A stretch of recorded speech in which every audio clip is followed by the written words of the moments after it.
اس سارے economic lay out کی جو ریئل سوشل کاسٹ کیا ہے سٹیزنز کے لیے، ہم اس میس سے کیسے دور ہٹ سکتے ہیں، اور یہ کہ اگر گورنمنٹ اسی پاتھ پہ چلتی رہی تو فیوچر کیا ہے.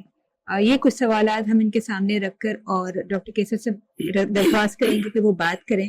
آئی تھنک کہ وہ کوئی 25-30 منٹس بات کر سکتے ہیں، اور اس کے بعد پھر آپ لوگ سوال اگر کرنا چاہیں تو آپ لوگوں کے لیے فلور اوپن ہوگا. Thank you. Over to doctor Qaiser Iqbal. جی السلام علیکم آپ سب کو، اور شکریہ نالج فورم کا یہاں مجھے بلانے کا.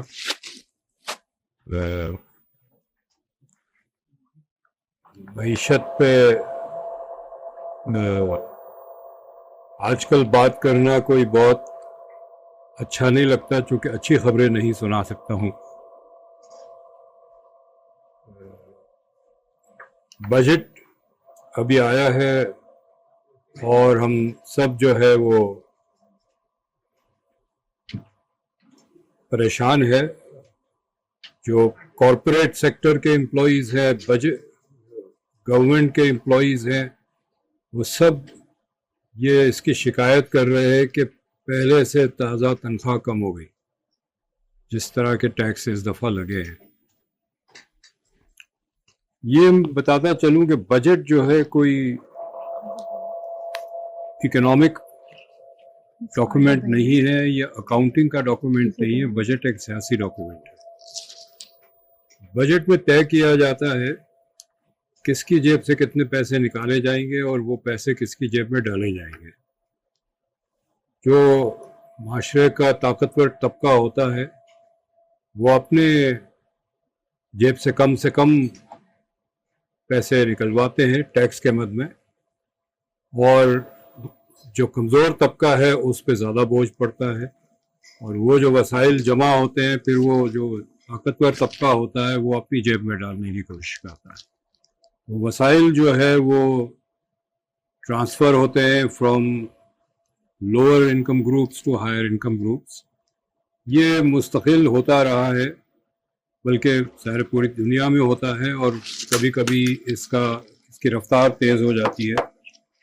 لیکن پاکستان میں مسلسل یہ ہوتا رہا ہے، اور ہم نے 2 پاکستان بنا لیے ہیں.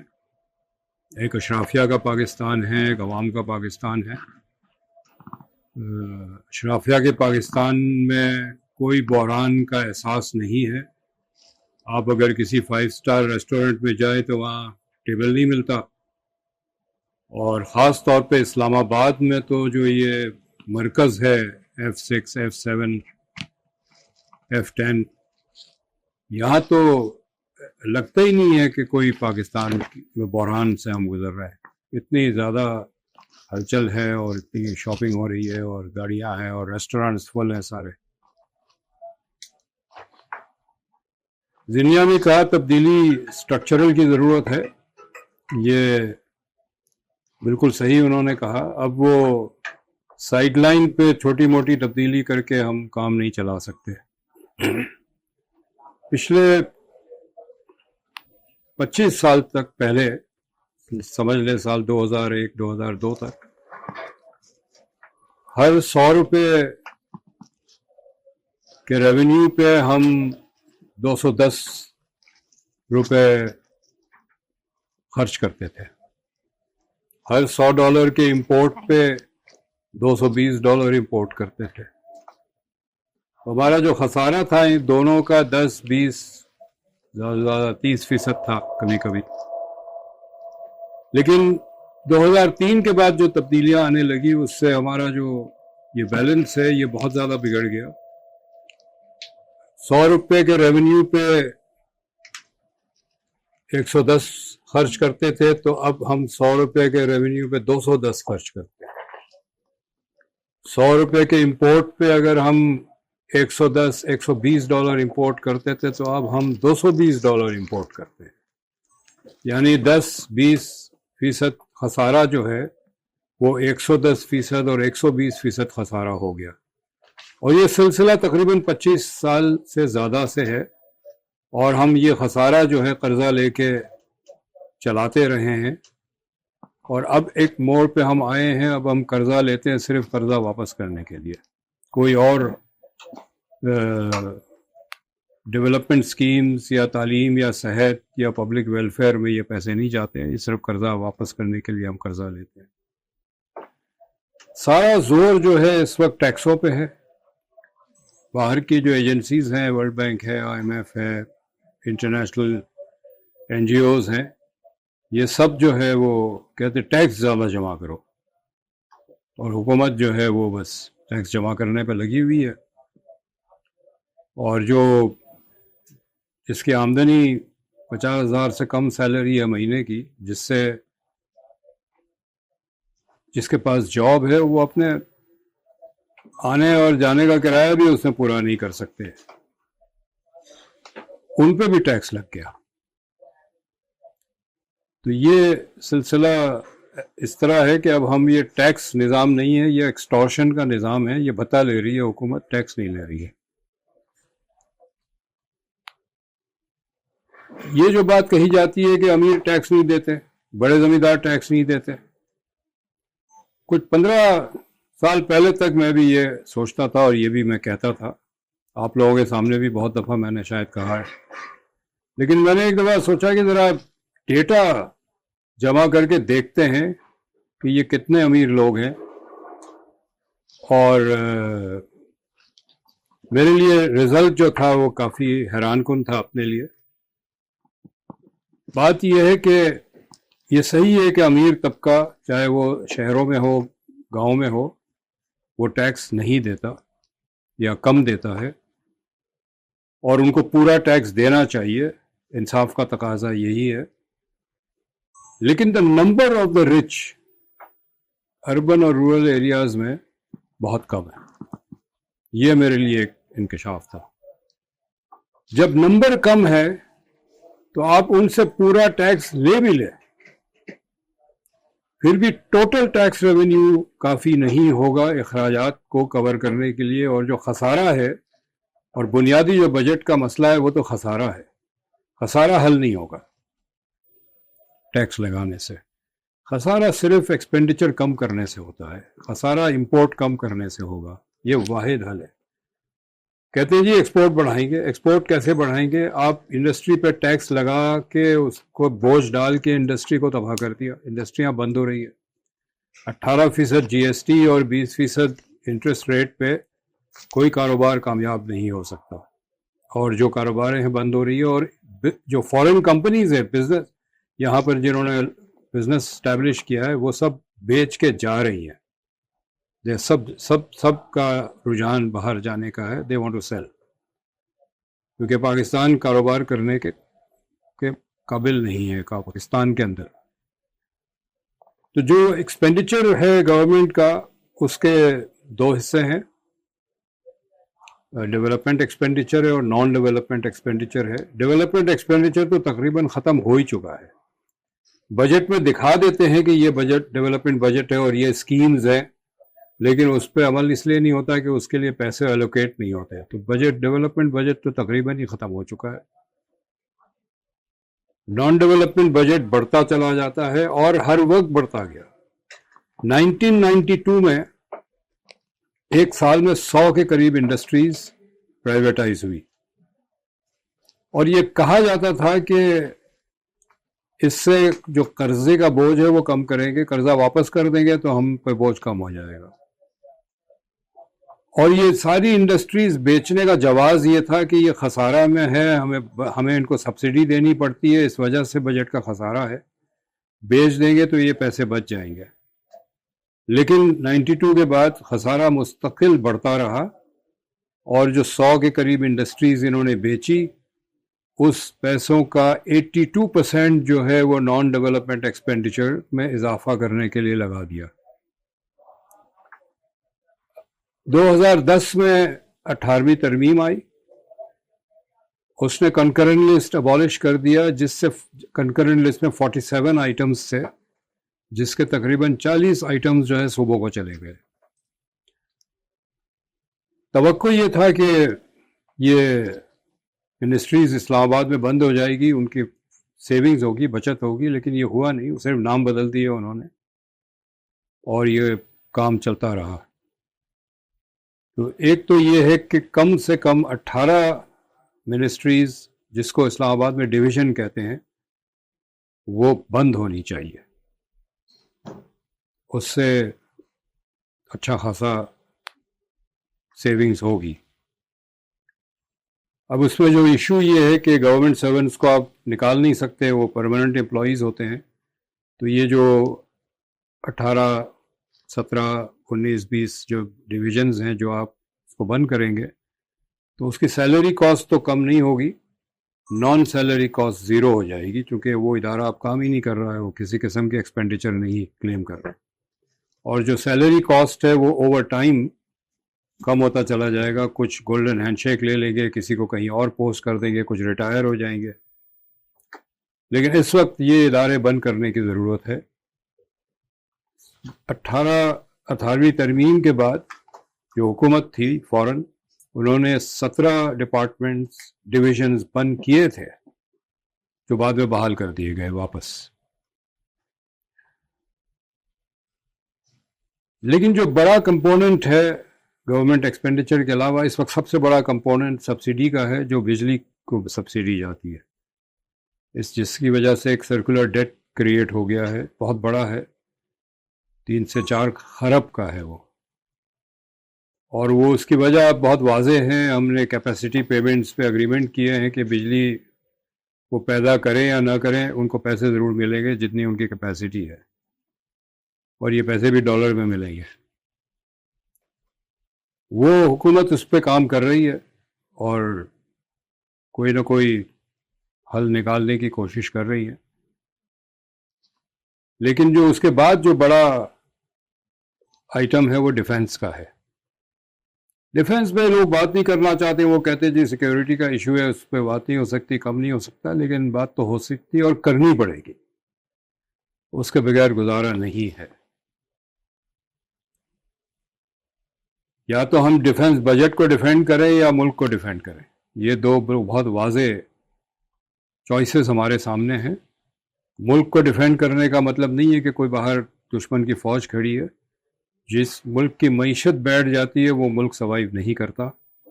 اور سوویت یونین ہمارے سامنے اگزامپل ہے. سوویت یونین بغیر جنگ کے کولیپس ہو گیا, اس لیے کہ اس کی معیشت بیٹھ گئی تھی, اور پاکستان کی معیشت بیٹھ چکی ہے. We are already bankrupt. قرضوں پہ گزارا ہو رہا ہے, وینٹیلیٹر پہ ہے ہم, اور یہ گزارا ہو رہا ہے. ڈیفنس کے 2 پورشنز ہیں. ایک جس کو میں نان کامبیٹ ایکسپینڈیچر کہتا ہوں, یہ وہ اخراجات ہے جس کا براہ راست جنگ سے کوئی تعلق نہیں ہے. اور اس کے 2 ایگزامپلز میں اکثر دیتا ہوں. لاہور سے پشاور جائیں تو اوسطاً ہر 25 کلومیٹر پہ ایک کنٹونمنٹ ہے. یہ کنٹونمنٹ اس میں سے 1 یا 2 کے علاوہ انگریزوں نے بنائے تھے, چونکہ 19ویں صدی میں خطرہ تھا کہ روس میں جو زار حکومت کر رہا ہے وہ یہاں پر حملہ کرے گا. اب ماسکو تک دوستانہ ہمارے تعلقات ہے, ان کنٹونمنٹس کی ضرورت نہیں ہے. یہ میں پچھلے 10 سال سے یہ بات کہہ رہا ہوں کہ ان میں سے 2-4 کے علاوہ کنٹونمنٹ بند ہو جانے چاہیے, وہ کافی سیونگ ہوگی. اور پچھلے سال جو ہے انڈیا نے یہی کیا. انڈیا نے تمام کنٹونمنٹ ابالش کر دیے, اور جن جن شہروں میں یہ کنٹونمنٹ تھے اس میونسپیلٹی کو زمین دے دی انہوں نے. یہ آپ کی زمین ہے, آپ جو کریں جو کچھ کرنا ہے. ہمیں بھی یہ کرنے کی ضرورت ہے.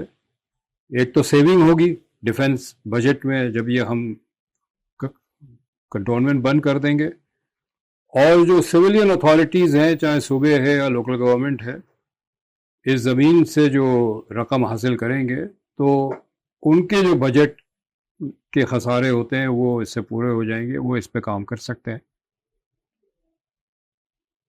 کمپیکٹ بجٹ پہ ہم بات نہیں کرتے کیونکہ ہمیں پتہ نہیں ہے, میری تو کم سے کم مہارت نہیں ہے اس پہ بات کرنے کی. مجھے نہیں پتا کون سی بندوقیں چاہیے اور کون سے بلٹس چاہیے, کس قسم کے چاہیے. لیکن ایک بات پچھلے 2 سال میں بہت واضح ہو گئی ہے. ایک جنگ ہوئی ہے آذربائیجان اور آرمینیا کی, ارمینیا کے بڑے ٹینکس وینکس بارڈر پہ کھڑے ہوئے تھے، آرمڈ کارز اور فوجی ان کے تھے، اور وہ 24 گھنٹے میں سارے تباہ ہو گئے۔ ارمینیا نے کوئی ٹینک وغیرہ نہیں بھیجا، ارمینیا نے ڈرونز بھیجے، اور وہ $2,000 کے ڈرون جو ہے وہ $2 ملین کے ٹینکس کو تباہ کر دیا انہوں نے۔ تو یہ ایک وقت تھا جب تلوار سے جنگ لڑے جاتے تھے، اور میرا خیال ہے یہاں ہم میں اکثر لوگوں نے ٹی وی کا ایک پروگرام ارطغرل دیکھا ہے، یا دوسرے بھی آج کل شاید آ رہے ہیں، جس میں جنگ ہوتی تھی تلواروں سے، تو بازو مضبوط ہونا بہت ضروری ہوتا تھا۔ لیکن اب بازو مضبوط ہونا ضروری نہیں ہے، بلکہ جسمانی طور پہ مضبوط ہونا بھی ضروری نہیں ہے، ذہنی طور پہ یقیناً مضبوط ہونا ضروری ہے، چونکہ یہ جنگ جو پچھلے 2 سال سے ہو رہی ہے، اور یوکرین کی جو جنگ ہو رہی ہے، یہ بہت ہی انہوں نے ایک انقلابی تبدیلی وارفیئر کے اس میں کی ہے۔ ویری سوفسٹیکیٹڈ میزائلز امریکہ نے دیے، جس کو ہمار کہتے ہیں، HIMAR، اور انہوں نے نوٹس کیا کہ یہ ٹارگٹ پہ کبھی نہیں لگتے، ادھر ادھر کہیں جا کے لگ جاتے ہیں، گر جاتے ہیں، اور وہ کوئی نقصان نہیں پہنچاتے۔ تو پتہ چلا کہ الیکٹرانکلی روس جو ہے اس کے جو میکینزم ہے میزائلز کے، اس سے ٹیمپر کرتا ہے اور اس کی ڈائریکشن بدل دیتا ہے۔ تو اب جو جنگ ہے، پہلے جو بازو سے جنگ ہوتی تھی، پھر بڑے بڑے جہاز اور ٹینکس اور آرمڈ کورز کے ذریعے جنگ ہوتی تھی، اب جنگ الیکٹرانکلی ہوتی ہے، اور الیکٹرانک جنگ جو ہے اس کے لیے آپ کو فوج نہیں چاہیے، آرٹلری یونٹس اور کیولری یونٹس نہیں چاہیے، آپ کو نیوکلیر ویپنز بھی نہیں چاہیے، چونکہ نیوکلیر ویپن بھی الیکٹرانکلی نیوٹرلائز کیے جا سکتے ہیں۔ اگر کوئی میزائل آ رہا ہے ایٹم بم کے ساتھ، تو اس کو آپ ڈائیورٹ کر سکتے ہیں، اس کو ناکارہ بنا سکتے ہیں الیکٹرانکلی۔ اب ہمیں چاہیے، تو جو ڈیفنس کا اپنا کمپیکٹ بجٹ ہے، اس کا بھی جواز کوسچنیبل ہو گیا ہے کہ اس کی ضرورت کیا ہے۔ شاید 23 مارچ اور 14 اگست کو پریڈ کے لیے تو شاید فوج چاہیے، وہاں آپ ٹینکس بھی بتائیں، میزائلز بھی بتائیں، لیکن یہ ساری چیزیں جو ہے یہ اب الیکٹرانک وارفیئر کے شکار ہیں۔ الیکٹرانک وارفیئر کے لیے ہمیں یونیورسٹیوں میں بچے چاہیے، وہ لڑکے جو ہیں، لڑکیاں جو ہے، چاہے وہ موٹی موٹی اینک پہن کے، ٹی شرٹ اور جینز پہن کے، بال بکھرے ہوئے ہیں، لیپ ٹاپ پہ بیٹھے ہوئے جنگ لڑ رہے ہیں۔ یہ فیوچر کی جنگ، فیوچر کی نہیں، اس وقت بھی جنگ ویسے ہی لڑی جا رہی ہے، اور فیوچر کی تو بالکل ویسے ہی لڑی جائے گی۔ تو یہ بھی سوال ہے کہ ڈیفنس بجٹ ہونا بھی چاہیے یا نہیں، ایک نامنل ڈیفنس بجٹ رکھیں، باقی پیسہ سارا یونیورسٹیوں کو دے دیں، فزکس اور کیمسٹری اور انجینئرنگ اور الیکٹرانکس ڈپارٹمنٹ کو۔ یہ اسٹرکچرل چینج ہے جسے ہمیں ضرورت ہے۔ فارن ایکسچینج کے مد میں ہم ہر $100 کی ایکسپورٹ پہ $220-225 امپورٹ کرتے ہیں، اور خسارہ ظاہر ہے قرضوں سے لیتے ہیں۔ ہم نے کہاں کہاں ہاتھ نہیں پھیلائے ہیں، یہاں تک کہ ریومر تھا جب عمران خان کی حکومت کے آخری دنوں میں کہ عمران خان آذربائیجان جا رہے ہیں، ان سے بھی ریکویسٹ کر رہے ہیں کہ $1 ارب ہمیں دے دیں۔ چین سے اور UAE سے اور سعودی عرب سے تو ہم مانگتے ہی رہتے ہیں، اور امریکہ اور پیرس کلب کے ملک ہے، اس سے تو ہم پچھلے 75 سال سے پیسے لیتے رہے ہیں، لیکن اب یہ دینے کو تیار نہیں ہے۔ اسے پتہ ہے قرضہ وہ اسی وقت دیتے ہیں جب لوگوں کو ایشورنس ہو کے واپس بھی ملے گا۔ اب کسی کو یہ شیورٹی نہیں ہے کہ یہ پیسے واپس ملے گا، تو کوئی دینے کو تیار نہیں ہے۔ IMF بھی دینے کو تیار نہیں ہے۔ IMF بھی کنڈیشن لگاتی ہے کہ پہلے چائنا سے کا اگریمنٹ کر کے آ جائیں، رول اوور کرا لیں ان کے لونز، تو پھر ہم دیں گے، چونکہ وہ ان کو خطرہ ہے کہ IMF جو ہمیں پیسے دے گا ہم چائنا کو دے دیں گے، اور پھر خالی ہاتھ بیٹھے ہوں گے۔ اب ہم اثاثے بیچنے لگے، اثاثے بھی کوئی خریدنے کو تیار نہیں ہے۔ اگر آپ فالو کر رہے ہیں PIA کی پرائیویٹائزیشن، پہلے یہ تھا کہ جی شاید قطر ایئر ویز یا اتحاد یا اتصالات خرید لے گا پی آئی اے کو، انہوں نے تو کوئی دلچسپی نہیں شو کی. تو یہی کہ ہمارے کچھ جو کسینو اکانومی کے بڑے بڑے علم بردار ہیں، لینڈ مافیا اور اسٹاک مارکیٹ کے مافیا، انہوں نے کنسورشیم پٹ اپ کیا ہے پی آئی اے خریدنے کے لیے. پیسے تو ان کے پاس ہے نہیں، اتنے نہیں ہے کہ پی آئی اے خرید لیں. تو انہوں نے گزارش کی کہ ہم خرید لیتے ہیں، انسٹالمنٹ میں پیمنٹ کریں گے. شکر ہے کہ اسٹیٹ بینک نے وہ اسکیم شوٹ ڈاؤن کر دی، تو اب پی آئی اے بھی پرائیویٹائز نہیں ہو رہی ہے. اگر ہوگی تو کوڑیوں کے بھاؤ ہوگی. تو ہم زرعی زمین بیچنا شروع کر رہے ہیں. ابھی حال ہی میں ایک اگریمنٹ ہوا ہے ایک سعودی کمپنی کے ساتھ، 5,000 ہیکٹیئر سعودی کمپنی کو دیا گیا ہے ٹو گرو فوڈر، مویشی کی جو خوراک ہے.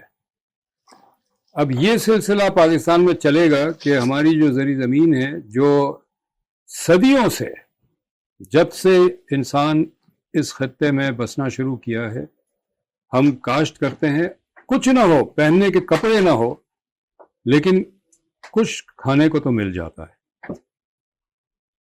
جو بالکل غریب کسان ہوتا ہے، وہ جو کھیت میں کام کرتا ہے، اپنے حصے کا جو فصل ہوتی ہے اس سے وہ گندم سٹور کر لیتا ہے اپنے پاس، تاکہ 6 8 10 مہینے وہ گندم چل جائے.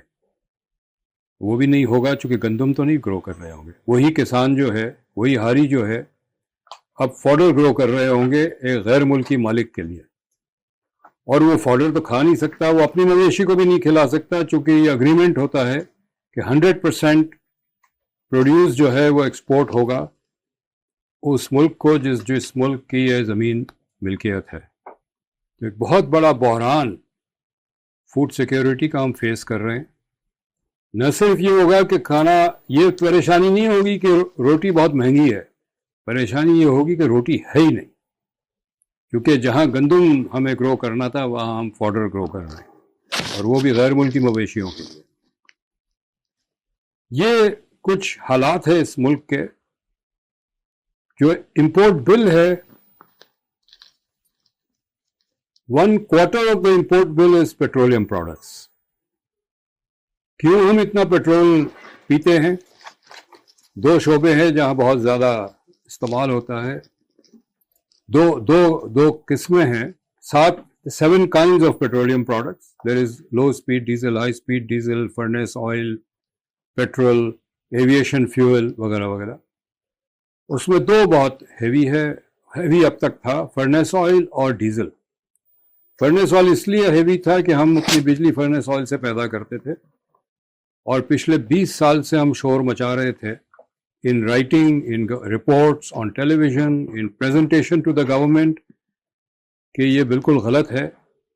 ہم اپنے وسائل، اپنے ریسورسز کو چھوڑ کے امپورٹڈ فیول سے بجلی بنا رہے ہیں، لیکن بنتی رہی یہاں تک کہ 2013 اور 2018 کے درمیان 3 پاور پلانٹس بنے کول فائرڈ، اور وہ امپورٹڈ کول پہ بنے. تھر کا کول کہ ہم استعمال نہیں کریں گے. اب کوشش کر رہے ہیں کہ تھر کا کول استعمال کریں. چائنا سے بھی بات کر رہے ہیں کہ وہ اپنے پلانٹ ہے اسے کنورٹ کر دیں فرام امپورٹڈ کول ٹو تھر کول. اور کل ہی ایک بہت اچھا آرٹیکل اخبار میں تھا، ڈان میں، کہ یہ موو تو اچھا ہے، لیکن اس کو شفٹ کرنے میں ہم جو ٹائم لگے گا دیٹ ول بی 2030. فوراً شفٹ نہیں ہو سکتا، چونکہ جو پلانٹ جس ان پٹ کے لیے بنا ہے وہ آپ ایک دم کوئلہ سارا ایک جیسا نہیں ہوتا. چونکہ تھر کا کول لگنائٹ ہے، وہ کسی اور کوئلے کے حوالے سے پلانٹ ہے، تو اس کو چینج کرنے میں ٹائم لگے گا. لیکن ڈیزل ہم بہت امپورٹ کرتے ہیں، اور ڈیزل ہم اتنا امپورٹ اس لیے کرتے ہیں کہ ہماری ساری انٹر سٹی ٹرانسپورٹ جو ہے وہ ٹرک سے ہے. Till the end of 70s major transport کا موڈ تھا انٹر سٹی گڈس ٹرانسپورٹ، وہ ریل تھا، پھر شفٹ ہو گیا روڈ کو. Now rail is 1/3 per kilometer ton cheaper than road. یعنی کم ایندھن استعمال کرتا ہے, کم کمپیئر ٹو روڈ. اگر ہم واپس چلے جائیں, ریل کو میجر سورس آف ٹرانسپورٹیشن ہم بنا لیں, اس وقت 95% ٹرانسپورٹیشن ٹرک سے ہو رہی ہے, تو ہم تقریباً 17% کم ڈیزل امپورٹ کریں گے. جیسے جیسے ہماری امپورٹ کی نیڈز کم ہوگی, ڈالر کی ڈیمانڈ کم ہوگی, اور جس ریٹ پہ ڈالر مہنگا ہوتا چلا جا رہا ہے اس میں کمی آئے گی. ڈالر اور کنزیومر امپورٹس کو بین کرنے کی ضرورت ہے. ہم اگر بڑے شہروں میں کراچی, لاہور, اسلام آباد کے سپر مارکیٹ میں جائیں تو پاکستانی چیزیں ڈھونڈنی پڑتی ہے, یہاں تک کہ کتوں اور بلی کے کھانے بھی, اور ان کے شیمپو بھی اویلیبل ہے. اور ایک سپر مارکیٹ کراچی ڈیفینس میں ہے جس نے سیکشن ہی الگ ہے ان کا, ڈاگ اور کیٹ فوڈ اور شیمپو اور چیزوں کا. اور وہ جو ڈاگ فوڈ اور شیمپو, ڈاگ فوڈ اور کیٹ فوڈز ہیں وہ وائٹامن انرچڈ ہے. ہمارے 2/3 بچے میل نیوٹریشن کے شکار ہیں, لیکن ہمارے اشرافیہ کے جو پیٹس ہیں وہ وائٹامن انرچ کھانا کھاتے ہیں جو ڈالر سے امپورٹ کیے جاتے ہیں, جو ڈالر قرضوں پہ لیے جاتے ہیں. اور گاڑیاں بے تحاشا امپورٹ ہو رہی ہے, بن رہی ہے یہاں, نظر آتی ہے سڑک پہ بالکل برانڈ نیو نمبر پلیٹ والی گاڑیاں. اور گاڑیاں اب جو ہمارا اشرافیہ ہے وہ 800 سی سی یا 1300 سی سی کی گاڑی اب نہیں رکھتا, وہ 6000 سی سی کی ٹرکس چلاتے ہیں, ویگو اور پجیرو, اور یہ ساری امپورٹ ہوتی ہے ڈالر سے جو ہم قرضہ لیتے ہیں. اور جب چلتے ہیں تو خوب پیٹرول خرچ ہوتا ہے جو ہم امپورٹ کرتے ہیں قرضوں سے. یہ معیشت نہیں چل سکتی, یہ معیشت چلنی نہیں چاہیے. اس معیشت کو تباہ کرنے کی ضرورت ہے. ڈیفنس بجٹ کم ہونا ہے, combat and non combat. Government کی آدھی منسٹریز بند ہونی ہے. گاڑیوں کی امپورٹ اور ڈومیسٹک اسمبلی بند ہو جانی چاہیے, صرف نان کمرشل وہیکلز چلنی چاہیے جو معیشت کو ضرورت ہے. پیٹرول پہ 150 لیٹر پر منتھ کی ریشننگ ہونی چاہیے. سری لنکا میں ریشننگ ہے پیٹرول کی, ہم بھی کر سکتے ہیں, کرنی چاہیے, کرنی پڑے گی. یہ کچھ اسٹرکچرل چینجز ہیں جس کی ذکر کیا تھا ابھی شروع انٹروڈکشن میں, جو ہمیں کرنا پڑے گا اگر ہمیں اس اکانومی کو سروائیو کرنا ہے اور وینٹیلیٹر سے نکالنا ہے. ورنہ جیسے میں نے کہا, جس ملک کی معیشت بیٹھ جاتی ہے وہ ملک بیٹھ جاتا ہے. روس ہمارے سامنے ہے, سوویت یونین. اور پاکستان کے اندر جو ایک انسرجنسی ہے خاص طور پہ فاٹا میں, بلوچستان میں, وہ بڑھتا چلا جائے گا. سول اسٹرائف جو بنگلہ دیش, سری لنکا میں ہم نے دیکھا ہے وہ پاکستان میں لازمی ہوگا. اور کیا نتیجہ نکلے گا ہم نہیں سوچ سکتے. اشرافیہ خاص طور پہ اسلام آباد کی اشرافیہ کیوں پریشان نہیں ہے؟ راول پنڈی اور اسلام آباد کی اشرافیہ وہ پریشان اس لیے نہیں ہے کہ اگر ملک بالکل ہی تباہ کی مور پہ پہنچ گیا, ان کو صرف ایک ہی پریشانی ہے, ایئرپورٹ کیسے پہنچے, باقی ان کو کوئی پریشانی نہیں ہے. پریشانی ہمیں آپ کو اور ہمیں ہونی چاہیے. پریشانی ان کو ہونی چاہیے جن کے گھر اب بجلی کے بل پے کرنے کے بعد کھانے کو پیسے نہیں ہیں, جن کے پاس نوکری ہے لیکن بس کے کرائے کے پیسے نہیں ہے کہ وہ پہنچے اپنے کام کو. ہمیں پریشانی ہونی چاہیے اور ہمیں شور مچانا چاہیے, ہمیں بھی سڑک پہ آنا چاہیے. ضروری نہیں ہے کہ ہم جلائے اور پتھراؤ کریں, لیکن سڑک پہ آ کے ہم سب کو اپنے برتن بینگ کرنے چاہیے. یہ ایک طریقہ ہے, اور ملکوں میں ہم نے دیکھا ہے. This is what we have to do. Thank you. جی السلام علیکم. یہ ابھی ہم سوال جواب کریں گے. ہمارے ساتھ کچھ ساتھی موجود ہیں, سعید بلوچ, عثمان بانی اور ساتھ پروین سے, تو ان سے بھی ہم سنیں گے. ندیم صاحب تو میں چاہوں گا کہ پہلے جو ہمارے آن لائن دوست ہیں اگر ان میں سے کوئی سوال کرنا چاہے تو فرسٹ چانس آپ لوگوں کو ہے، بعد میں پھر ہم ساتھی یہاں موجود ہیں ان سے سوال لیں. اپنا مائک کھول سکتے ہیں آپ آرام سے، اور اگر کیمرہ بھی آن کرنا چاہیں تو آن کر سکتے ہیں.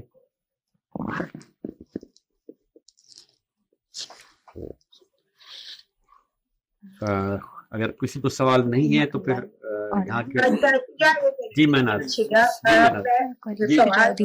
کیا ہوگا، بس میں یہی سوچ رہی تھی کہ 95 96 سے کیسر ہمیں یہی باتیں بتا رہے ہیں اور ہم سب یعنی 100% ان کی تعریف کرتے ہیں، اور ہم سب کی یہ خواہش ہے کہ ظاہر چینج ہو اور یہ جو تجاویز ہیں ان پہ عمل کیا جائے. کہ وہی بات ہے کہ اشرافیہ تو نہیں ہونے دیں گے، جس کو اتنے مزے مل رہے ہیں وہ کیوں کریں گے. اور پھر یہ ہم یہ چاہتے کہ عوام نکلے تو اس کے قصے میں کہ وہ بھی نکل گئے ابھی تک میں نے دیکھا تھا، تو پتہ نہیں وہی کہ سمجھ نہیں آتا. تو اس میں میں کیا سوال کروں اور کیا نہ کروں، یا تو انتظار کریں کہ یہاں بھی اسٹوڈینٹس بنگلہ دیش کی طرح نکل آئے یا کوئی پتلا کی تحریک جب اچانک شروع ہو گئی تھی ایسے کچھ اچانک شروع ہوگا. یہ نہیں کچھ نہ کوئی پارٹی ہے نہ کوئی پلاننگ ہے، ایسے موقع دیکھیں. جی میں جواب جی مناب، آپ نے اسٹوڈنٹ کا ذکر کیا.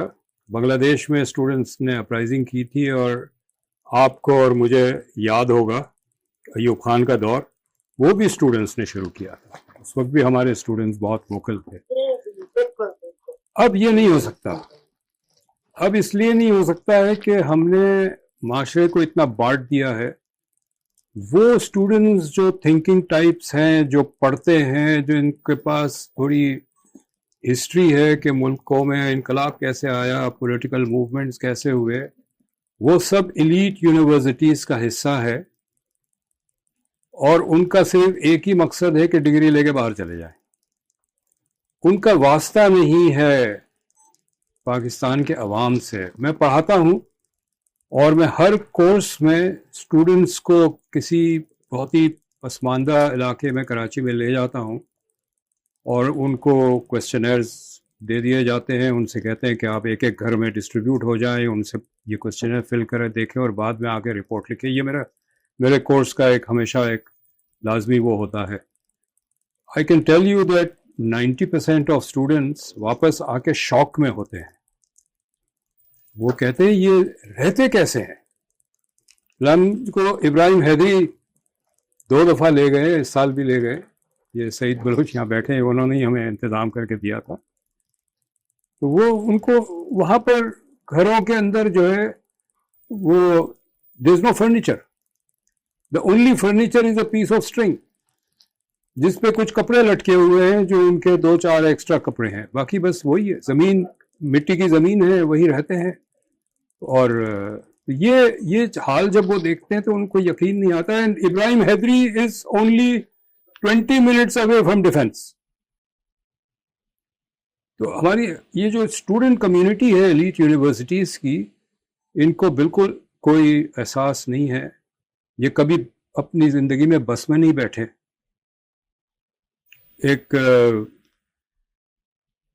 کسی کو ڈیفنس کے میں کچھ دوست تھے، ان کے ایک گروپ میں کوئی PCHS میں رہتا تھا، تو وہ ان کو پک کرنے جانا تھا، تو سب کے والدین نے کہا کہ کلفٹن برج کراس کرنے کی اجازت نہیں ہے.